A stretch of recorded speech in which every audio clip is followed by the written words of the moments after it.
ideas. Service sales as of today are $1,934,566. We have 4 days left. Right now, now we're 8% behind budget. So again, we need to make sure we keep HW3 running so we get that done. And then also, Pat, we want to make sure, because we're going to have to switch that to the 100s. I think we have an order going out for those.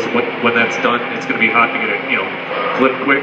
And then I need to find I think an HW11 somewhere floating around. We need to pull that in. So since we're running that material, we can run it right after that. So just double check. Okay, all right. And obviously, we need to get SYS 37 back so we can stop sorting. Okay.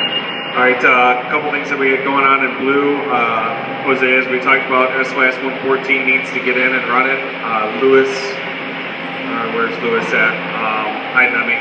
Lewis, we need to make sure we're ready to insert those. Phil 13 needs to get in, and SV11 so we can get those shipped out. And then Pat, we need to talk about looking at IO1. Awesome, thank you.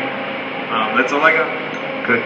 All right, one of the things I need to see if we can get signed up, I'm looking for volunteers for audit team, okay? When I say audit team, it's not doing an ISO audit. What we're talking about is we're trying to keep them, remember we don't want the snow piling back behind us once we go through or the water collapsing. So when we set up instructions and checklists and stack on, and we have setup area, we have people checking it, just like we did in Abbott about bathroom audit and all that stuff. We want to audit to make sure that that's being held accountable, okay? And it's not so much who, but also why isn't it being done, what things are holding us up. So the more the people we have do it, the less often we have to do it, right? So that makes it easier. So if you have a chance, let me know or let the value stream leader know if you're interested.